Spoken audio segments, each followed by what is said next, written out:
ಆತ್ಮೀಯ H16 news ಅರ್ಥಾತ್ ಹೇ ಸೀತಾರಾಮಗೆ ಸ್ವಾಗತ. ನಾನು ನಿಮ್ಮವ MI ಅಥವಾ ಮಲ್ಲಪ್ಪ ಜೋತಾವರ್. ಆತ್ಮೀಯರೇ, ಯತ್ನಾಳ್ ನಮ್ಮ ಬಸವನಗೌಡ ಪಾಟೀಲ್ ಯತ್ನಾಳ್ ಯಾವಾಗಲೂ ಒಂದು ಗದ್ದಲ ಹಾಕ್ತಾನೆ ಇರ್ತಾರೆ. ಅವನ ಶಿಷ್ಯನ ಉಳ್ಳಿಕ್ಕೆ ಹೋದಾಗ ಏನೋ ಒಂದು ಲವ್ ಜಿಹಾದ್ ನಿಮಗೆ ಗೊತ್ತದ. ಆ ನೆಲೆಯಲ್ಲೇ ಒಬ್ಬ ಹಿಂದೂ ಹುಡುಗ ಮುಸ್ಲಿಂ ಹುಡುಗಿನ ಮದುವೆ ಆದ. ಆ ನೆಲೆಯಲ್ಲೇ ಒಬ್ಬ ಕೊಪ್ಪಳದಲ್ಲಿ ಇವರ ಶಿಷ್ಯ ಗವಿಸಿದ್ದಪ್ಪ ಅಂತೇಳಿ ಅವ್ರ ಕೊಲೆ ಆಗ್ತದೆ ಮುಸ್ಲಿಂ ಯುವಕರಿಂದ.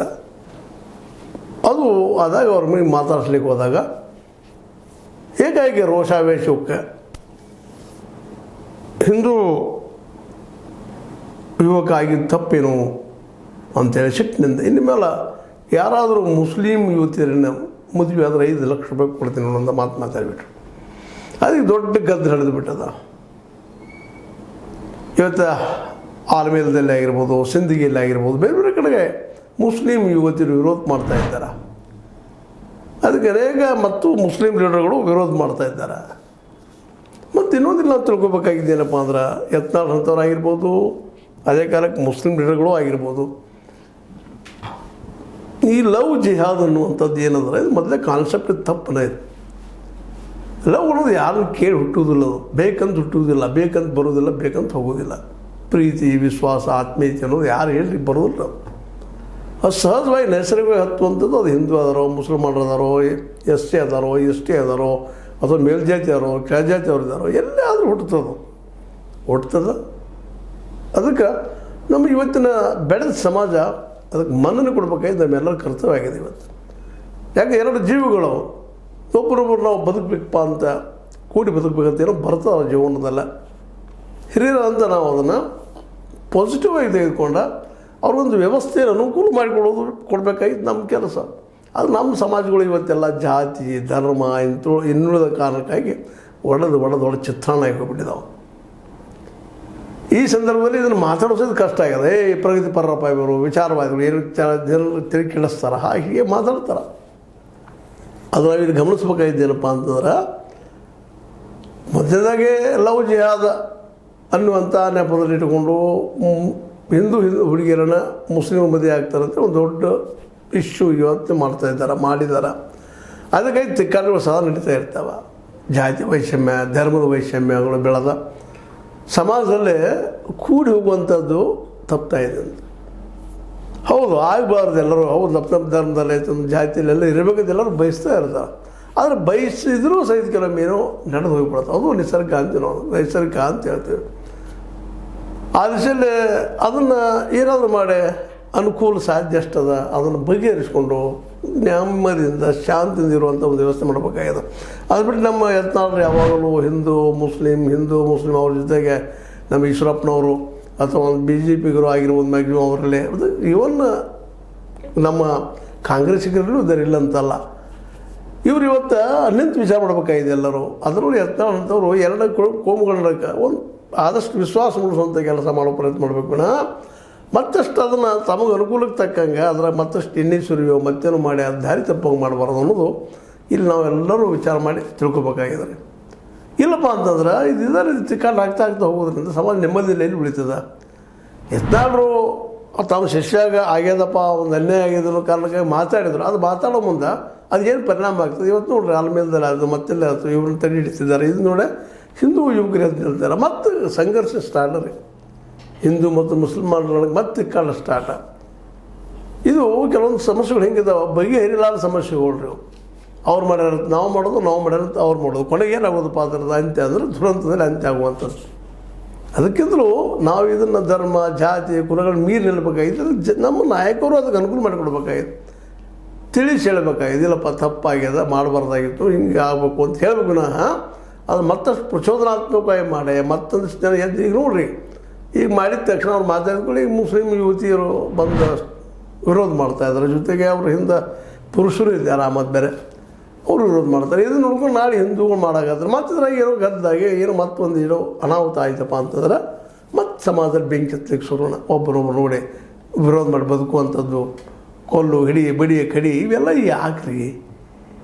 ಯತ್ನಾಳರಂತೆ ಸಂಯಮ ವಹಿಸಬೇಕಾಗಿತ್ತು. ಆ ವಿಷಯದಲ್ಲೇ ಗವಿಸಿದ್ದಪ್ಪನವರ ಕೊಲೆ ಆದಾಗ ಅವ್ರು ಯಾರು ಕೊಲೆಗಾರದು ಅವ್ರು ಶಿಕ್ಷೆ ಆಗಲಿ, ಅದು ತಪ್ಪಂತಲ್ಲ, ಅದು ಆಗಬಾರ್ದು ಅಂತೂ ಏನಲ್ಲ. ತಪ್ಪನ ಅದು ಅವ್ರು ಮಾಡಿದ್ದು. ಆ ಹಿಂದೂ ಮಾಡಲಿ ಮುಸ್ಲಿಮ್ ಮಾಡಲಿ ತಪ್ಪ ಅವರಿಬ್ಬರು ಪ್ರೀತಿ ಆಗ್ಯದಪ್ಪ, ಅವ್ರೇನೋ ಮದುವೆ ಆಗ್ಯದಾರೋ. ಇವತ್ತೇನೋ ಒಬ್ಬ ಹಿಂದೂ ಹುಡುಗ ಅದನ್ನು ಮುಸ್ಲಿಮ್ ನಾಳೆ ಮುಸ್ಲಿಮ್ ಹುಡುಗ ಆದ್ರೆ ಹಿಂದೂ ಹುಡುಗರು ಕೊಲ್ಲುವಂಥ ಪ್ರಸಂಗ ಬೆಳಗೋದು ಹೋದ್ರೆ ಸಮಾಜ ನೆಮ್ಮದಿಯಿಂದ ಉಳಿದೆ ಹಂಗೆ ಅಂತ. ಇಂಥದಕ್ಕೊಂದು ತಡೆ ಯಾಕೆ ತರಬಾರ್ದು ನಮ್ಮ ನಾಯಕರಿದ್ದಂಥವರು. ಅದರಲ್ಲೂ ಈ ನಮ್ಮ ಯತ್ನಾಳ್ ಮಂದಿ ಮೇಲ್ಮೇಲಿಂತ ಹೇಳ್ತಾನೆ ಇರ್ತಿರ್ತಾರೆ, ಏನಾದರೂ ಒಂದು ಅವಾಂತರಗಳು ಮಾಡ್ತಾನೆ ಇರ್ತಿರ್ತಾರೆ. ಇವತ್ತು ಅವ್ರಿಗೆ ವಿರೋಧ ಅಲ್ಲಿ ವ್ಯಕ್ತ ಆದಾಗ ಇನ್ನೊಂದು ದೊಡ್ಡ ಕಾರಣ ಅಂದ್ರೆ ಪಾರ್ಟಿಯಿಂದ ಅವ್ರು ಹೊರಗೆ ಹಾಕಿದ್ದಕ್ಕಾಗೆ ಇವ್ರ ಬಗ್ಗೆ ಮೊದಲಿನ ಒಂದು ಭಯ ಆಯ್ತಲ್ಲ, ಒಂದು ಪಾರ್ಟಿ ಬಂದಿರ್ತದಪ್ಪ ಅನ್ನೋಂಥ ಭಯ ಆಯ್ತಲ್ಲ, ಇವತ್ತಿಲ್ಲ ಅವ್ರಿಗೆ ಈ ಒಂದು ವಿಷಯದರೆ ಮುಂದೆ ಹೋಗುವಂಥವ್ರಿಗೆ.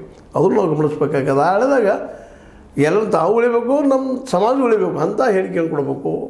ಒಂದಿಷ್ಟು ಇವು ಆಗದಂಗೆ ತಡೆಯುವಂತ ಹೇಳಿಕೆ ಕೊಟ್ಟ ಪ್ರಚೋದನೆ ಆಗಬಾರ್ದು. ಅದು ಆ ದಿಶೆಯಲ್ಲೇ ಇವ್ರು ಹೋಗ್ಬೇಕಾಯ್ತು ನಮ್ಮ ಯತ್ನಾಳರು. ಅದಾಗಿಲ್ಲ. ಇವತ್ತಂದು ಹೋದಲೆಲ್ಲ ಅವರ ಮುಸ್ಲಿಂ ಸಮುದಾಯದವರ ಸಮಾಜದವರ ವಿರೋಧ ಮಾಡ್ತಾಯಿದ್ದಾರೆ. ನೀವು ಯಾಕೆ ಕೊಟ್ಟರೆ ನಾವು 10 ಲಕ್ಷ ಕೊಡ್ತೀವಿ, 20 ಲಕ್ಷ ಕೊಡ್ತೀವಿ ಅಂತ ಅವರು ಮಾತು. ಹಿಂಗೇನೂ ಆಗೋದಿಲ್ಲ ನೀವು ಎರಡರಿಂದ ಮತ್ತು ಜಗಳ ಒಬ್ಬರವ್ರು ಕೂಡಿ ಬದುಕುವಂಥ ಒಂದು ವಾತಾವರಣ ನಿರ್ಮಾಣ ಆಗುವ ಸಂದರ್ಭದಲ್ಲೇ ಇದು ಹೊಸ ಸಮಸ್ಯೆಗಳು. ಇಲ್ಲಿ ಸಮಸ್ಯೆಗಳು ಸಾಕಷ್ಟು ಇದ್ದಾವೆ. ಇದನ್ನು ಮುಂದೆ ಮಾಡ್ಕೊಂಡು ಒಂದಿಷ್ಟು ರಾಜಕೀಯ ಪಕ್ಷಗಳು ತಮಗೆ ಹೆಂಗೆ ಬೇಕೋ ಹಂಗೆ ಉಪಯೋಗ ಮಾಡ್ಕೊ ಪ್ರಯತ್ನ ಮಾಡ್ತಾವೆ. ಅದಕ್ಕೆ ಯತ್ನಾಳರ ಒಂದು ನಾಲಿಗೆ ಏನದಲ್ಲ, ಇದು ಯಾವಾಗಲೂ ಏನಾದರೂ ಒಂದು ಅವಾಜ್ ಮಾಡ್ತಾ ಜನರು ಕೂಡಿಸ್ತಾ ಹೋಗುವಂಥದ್ದು ನಾಲಿಗೆ ಆಗಿದೆ. ಇವನ್ನ ಇತ್ತೀಚೆಗೆ ಒಂದಿಷ್ಟೇನೋ ನಮ್ಮ ಏನಪ್ಪ ಅಂತಂದ್ರೆ ಈಶ್ವರಪ್ಪನವರು ಹೆಚ್ಚು ಹೊರಗೆ ಕಂಡಿಲ್ಲ. ಅವರು ಮಾತಾಡ್ತಾ ಇರ್ತಿರ್ತಾರೆ ಯಾವಾಗಾದರೂ ಒಂದೇನೋ ಹಿಂದೂ ಪಕ್ಷ ಕಟ್ಟಬೇಕು ಮಾಡ್ಬೋದೇನೋ ಪ್ರಯತ್ನ ನಡೆಸಿದರು.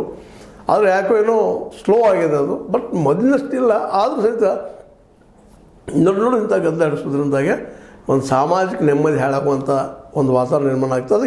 ಇಂಥ ಭಾಷೆಯನ್ನು ಬಿಡಿಸೋ ಸಲುವಾಗಿ ಏನಾದರೂ ಅವ್ರ ಮೇಲೆ ಆ್ಯಕ್ಷನ್ ತೊಗೊಳಕ್ಕೆ ಸಾಧ್ಯನಾ ಅನ್ನೋ ವಿಚಾರ ಮಾಡಬೇಕಾಗಿದೆ. ಅವ್ರನ್ನ ಮೊದಲು ಹೇಳಿ ಅದನ್ನು ಹೇಳಿ ಬೇರೆ ರೂಪದಲ್ಲಿ ಹೇಳಿಕ್ಕೆ ಸಾಧ್ಯ ಇರ್ತದನ್ನು ಈ ರೀತಿಯಾಗಿ ಹೇಳಿ ಮತ್ತಷ್ಟು ಗದ್ದಲ ಹೇಳಿಸಿ ಎರಡು ಕೋಮುಗಳ ನಡುಕ ಒಂದು ದಂಗೆ ಆಗುವಂಥ ಒಂದು ಮಾತುಗಳನ್ನು ಯಾರೋ ಮಾತಾಡಿದವರು ಅವ್ರಿಗೆ ಒಂದು ದಿಗ್ಬಂಧನ ಹಾಕುವಂಥದ್ದು ನಿಲ್ಲಿಸುವಂಥ ಕೆಲಸ ಸರ್ಕಾರ ಮಾಡಬೇಕಾಗ್ತದೆ. ಅಂಥವ್ರ ಬಾಯಿಗೆ ಒಂದಿಷ್ಟು ಏನಪ್ಪ ಅಂತಂದ್ರೆ ಮುಗದಾನ ಹಾಕಿ ಇಂಥ ಬೇಡ್ರಪ್ಪ ನೀವು ಅನ್ನೋದು. ಯಾರೋ ಮಾತಾಡಲಿ, ಹಿಂದೂ ಪರ ಇದ್ದಂಥ ಹಿಂದೂ ಮಾತಾಡಲಿ, ಇಸ್ಲಾಂ ಪರ ಇದ್ದಂಥವ್ರು ಮುಸ್ಲಿಮರು ಮಾತಾಡಲಿ, ಯಾವ ಮಾತಾಡಿದ್ರೆ ತಿಕ್ಕಾಟ ಆಗಬಾರ್ದು. ಆಗಿರ್ತದೆ ಘಟನೆ. ಅದರಲ್ಲೂ ಆ ಲವ್ ಜಿಹಾದ್ ಬಗ್ಗೆ ಅಂತ ಆ ನೆಲೆಯಲ್ಲಿ ಈಗ ಸಾಕಷ್ಟು ನಾವು ನೋಡಿದ್ವಿ, ಆಗಿದ್ದು ಕೊನೆ ಮತ್ತೇನೋ ಆಗುವಂಥದ್ದು ಕೆಲಸಗಳು ಸಹಿತ ನೋಡ್ತಾ ಇದ್ದೀವಿ. ಅದ್ರ ಜೊತೆ ಮಾಬ್ ಲಿಂಚಿಂಗ್ ಒಂದದ, ಏನು ತಪ್ಪಾದ ಪಟ್ನ ಒಂದಿಷ್ಟು ಹೊಡೆದು ಹೋಗಿಬಿಡೋದು ಗುಂಪು ಬಂದ. ಇವೆಲ್ಲ ಏನಪ್ಪ ಅಂದರೆ ಸಮಾಜ ನೆಮ್ಮದಿನ ಹಾಳು ಮಾಡುವಂಥವು. ಯತ್ನಾಳರಿಗೆ ಮಾತ್ರ ಈಗ ಎರಡು ಕಡೆ ಒಂದು ಆಲಮೇಲು ಮತ್ತೊಂದು ಸಿಂದಗಿಯಲ್ಲೇ ಅವ್ರು ಗಿರಾವ್ ಹಾಕುವಂಥದ್ದಾಗ್ಯದ. ಈ ಗಿರಾವ್ ಹಾಕಿರೋರು ಎಷ್ಟು ಮಟ್ಟಿಗೆ ಅದಕ್ಕೆ ಕಂಟ್ರೋಲ್ ಆಗ್ತಾರೋ ಗೊತ್ತಿಲ್ಲ. ಆ ಗಿರಾವಿಂದ ಮತ್ತೊಂದು ಗಿರಾವ್ ಹಿಂದೂಗಳು ಮುಸಲ್ಮಾನರು ಗಿರಾವ್ ಹಾಕುವಂಥ ಕೆಲಸಗಳು ನಡೀಬೋದು. ಒಟ್ಟಾರೆಯಾಗಿ ಈ ಚಿಕ್ಕಾಟ ನಡೆಯುತ್ತಿದ್ದರು ಅದರಲ್ಲಿ ಸಮಾಧಾನದ ವ್ಯವಹಾರ ಅಲ್ಲಿದಲ್ಲೇ ಬಗೆಹರಿಸಲು ಭಾಳ ಯೋಗ್ಯ. ಯಾಕಂತಂದ್ರೆ ಮತ್ತೆ ಹೇಳೋದಿಷ್ಟ ಕಾಲ ಬದಲಾಗಲಿಕ್ಕತ್ತದ್ರಿ. ನಾವು ಒಂದಿಷ್ಟು ಚೇಂಜ್ ಆಗಬೇಕು. ಜೊತೆಗೆ ಸಮಾಜ ನೆಮ್ಮದಿಯಿಂದ ಇರಬೇಕಾಗಿತ್ತಂದ್ರೆ ಸ್ವಲ್ಪ ನಾರಿ ಹಿಡಿದಲ್ಲಿ ಇದ್ಕೊಂಡು ಇಂಥ ಕೋಮು ಸಂಘರ್ಷಕ್ಕೆ ಆಸ್ಪದವಾದ ಮಾತುಗಳನ್ನ ಕಡಿವಾಣ ಹಾಕುವಂಥ ಒಂದು ಕಾನೂನು ಬರಲಿ. ಜೊತೆಗೆ ಪ್ರಜ್ಞಾವಂತರಂಥ ನಾಯಕರು ಈ ದಿಶೆಯಲ್ಲಿ ವಿಚಾರ ಮಾಡಲಿ ಅಂತ ಹೇಳ್ತಾ, ನಿಮಗಿದು ಲೈಕ್ ಆಗಿರ್ಬೋದು, ಲೈಕ್ ಮಾಡಿ ಶೇರ್ ಮಾಡಿರಿ, ಕಮೆಂಟ್ ಮಾಡಿರಿ, ಜೊತೆಗೆ ಸಬ್ಸ್ಕ್ರೈಬ್ ಆಗಿರಿ ಅಂತ ಹೇಳ್ತಾ H60 ನ್ಯೂಸ್ ಅರ್ಥ ಸೀತಾರಾಮ ಸುತ್ತ ಕೈಗಳಿಗೆ ವಂದನೆಗಳು.